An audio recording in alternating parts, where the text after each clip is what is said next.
Next, embedding of ring.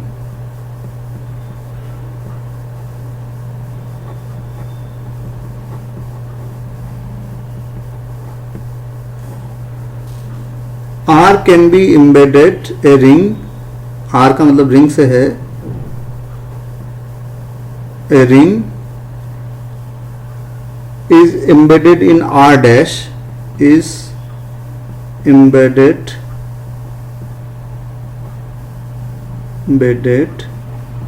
in another ring R dash. ये भी ring ही है आपकी.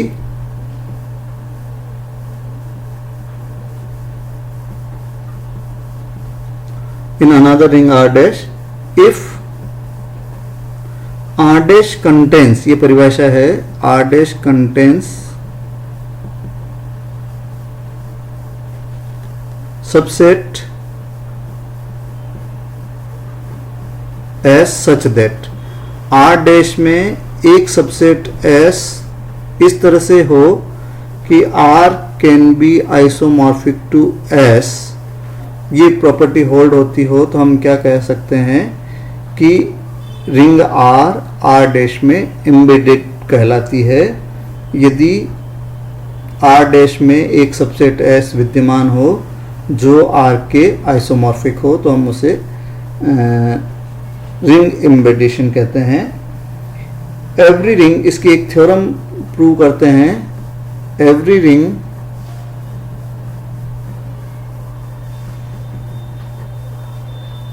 can be embedded in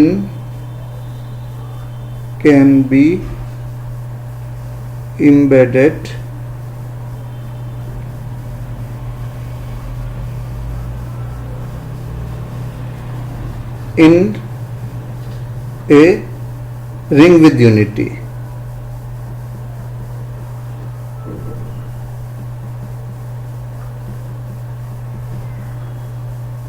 तो रिंग तो आपकी क्या है, यहाँ पर आपकी R है, और रिंग विद यूनिटी क्या है, आपकी R डैश है. तो पहले हम एक रिंग विद यूनिटी कंसीडर कर लेते हैं. एक रिंग है जो इंटीजर्स की है. Let R is a ring. R dash एक हम ले लेते हैं जो आप बना भी सकते हो, आप इसको प्रूव भी कर सकते हो. A, M such that A belongs to R और M belongs to Z. ऐसा करके आपने एक 2 डायमेंशनल सिस्टम बना लिया है. तो R डैश को आपने इस तरह से लिखा है, is a ring with unity. एक ये आप प्रूव करना चाहें तो ये प्रूव भी कर सकते हैं कि क्या ये रिंग विद यूनिटी बनती है या नहीं बनती है. रिंग विद यूनिटी को यदि हमें प्रूव करना हो तो जो रिंग के सवाल हैं, एग्जाम्पल हैं, उसमें रिंग की सारी प्रॉपर्टी यूज़ करनी है, और फिर आपको बताना है कि मल्टीप्लिकेशन के लिए आइडेंटिटी एलिमेंट एग्जिस्ट कर रहा है. ये आप आराम से प्रूव कर सकते हैं. तो ये हमने R और एक R डैश लिया. अब हमारे को R डैश का एक सबसेट की जरूरत पड़ती है S. तो वो हम ले लेते हैं R क्रॉस 0 एलिमेंट में. Z की जगह 0 ले लिया, 1 ले सकते हैं, 2 ले सकते हैं आप. तो सरलता के लिए मैंने एक ऐसा सेट ले लिया जो इस तरह से परिभाषित है A0, जहाँ A तो बिलोंग करता है आपका R से और 0 तो 0 उसमें से आता है. तो ये हमने 2 एलिमेंट लिए जो क्या है आपके S, इसका सबसेट लिया. तो S इज ए सबसेट भी है ये, और सब रिंग भी है, और सब ring of R dash.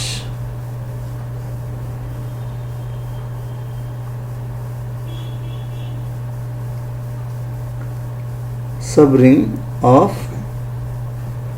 R dash. ये कैसे प्रूव कर सकते हैं? आप प्रूव कर सकते हो इसको कि सब रिंग है या नहीं, इसको प्रूव करना चाहें तो ये पहले सब रिंग को प्रूव कर देते हैं। आप दो एलिमेंट ले लीजिए, A1, 0,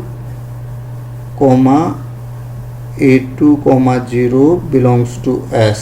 दो एलिमेंट ले लीजिए, then A1, 0 minus A2, 0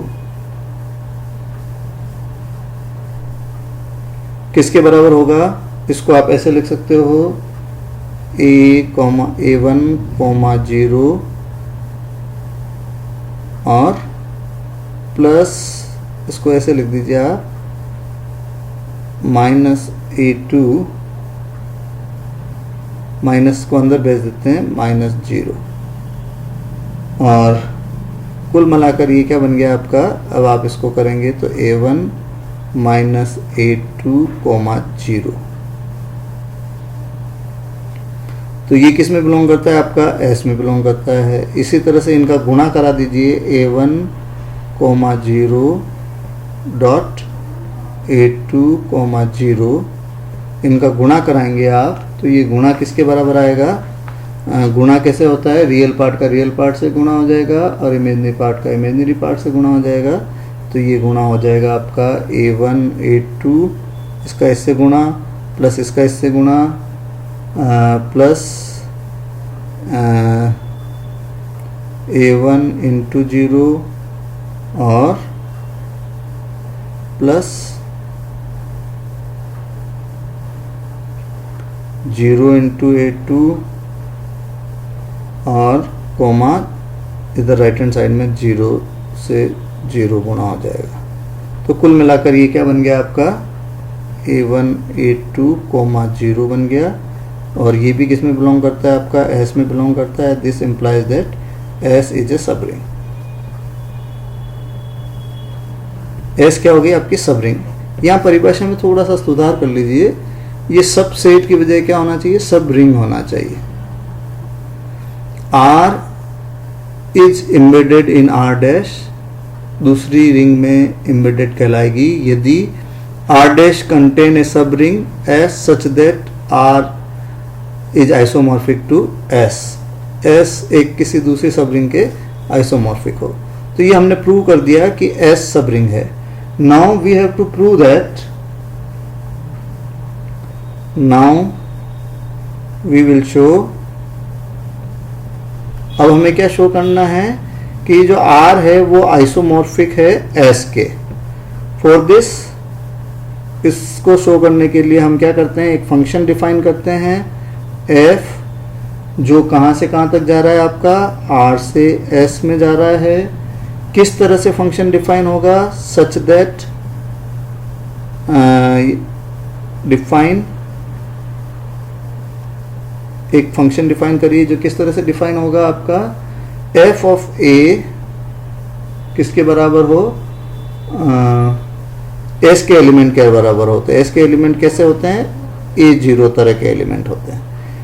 f of a, R का एलिमेंट बराबर क्या होना चाहिए? S के एलिमेंट के बराबर होना चाहिए। तो ये S का एलिमेंट ऐसा होता है। तो ये इस तरह से डिफाइन कर लिया हमने। अब हम देखना चाहते हैं कि क्या ये 1 1 है। तो लेट एफ ए बराबर एफ बी, दो इमेजेस बराबर ले लीजिए। इसका मतलब क्या हुआ कि A0 बराबर आपने क्या लिया हुआ है? B0 लिया हुआ है। और यहाँ से हम क्या सकते हैं? A बराबर B सीधा लिख सकते हैं। आपका रियल पार्ट के बराबर होता है। तो दिस, दो इमेजेस बराबर ली और यहाँ से, तो this implies that F is 1 1।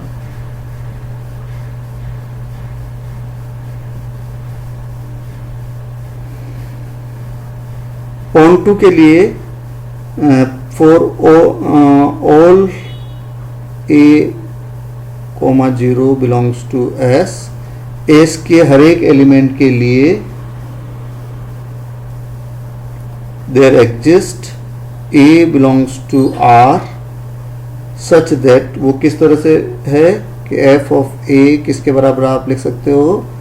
A0 के बराबर ले सकते हो। दिस इम्प्लाइज दैट, ये पहला पार्ट हम प्रूव कर रहे थे, मैं पहले इसका प्रूव कर लेता हूँ फिर इसके पार्ट का नोटेशन कर देंगे। This implies that f is onto. और फिर मॉर्फिज्म प्रूव करना है, तो मॉर्फिज्म के लिए आप f of a plus b बराबर क्या लिखोगे, a प्लस b कॉमा 0 लिखोगे। और इसको आप किसके बराबर कर सकते हो, a comma 0 plus b comma 0 के बराबर कर सकते हो। इसका मतलब ये किसके बराबर हो गया, f of a plus f of b के बराबर हो गया। यहाँ जगह कम है तो मैं सीधा लिख सकता हूँ, इसी तरह से हम लिख सकते हैं कि f ऑफ ए बी किसके बराबर हो जाएगा, f ऑफ a गुणा f ऑफ b के बराबर हो जाएगा। तो ये हमारी प्रूव हो गई थ्योरम। यदि आप इसके देखना चाहें, वापस से रिवीजन करना चाहे, तो एक बड़ी थ्योरम है, every ring can be embedded in a ring with unity. हमने R को एक रिंग माना, पहला काम, एक R डैश को रिंग विद यूनिटी माना, दूसरा काम, या इसी का एक पार्ट मान लीजिए, और S को हमने इसका सबसेट माना। अब हम इसको प्रूव कर रहे हैं कि S जो है हमारा सब रिंग है। तो इसके दो एलिमेंट माने हमने, दो एलिमेंट का डिफरेंस और दो एलिमेंट का गुणा हमने बता दिया कि वो भी S में लाई करता है, तो ये सब रिंग हो गया। तीसरा काम था हमारे को बताना आइसोमॉर्फिज्म। आइसोमॉर्फिज्म के लिए हमने एक डेफिनेशन फंक्शन डिफाइन किया जो R से S में है। किस तरह से डिफाइन होता है वो आप लिख लीजिए, फिर 1 प्रूव कर दीजिए, फिर ऑन टू प्रूव कर दीजिए, और फिर मॉर्फिज्म प्रूव कर दीजिए। तो इससे आपका क्या प्रूव हो जाता है कि जो रिंग है वो रिंग विद यूनिटी में एम्बेडेड की जा सकती है, रिंग विद यूनिटी में एम्बेडेड की जा सकती है। यदि इसमें कोई दिक्कत है तो आप देख लें, इसको हम नेक्स्ट वीडियो में कंटिन्यू रखेंगे। Thank you.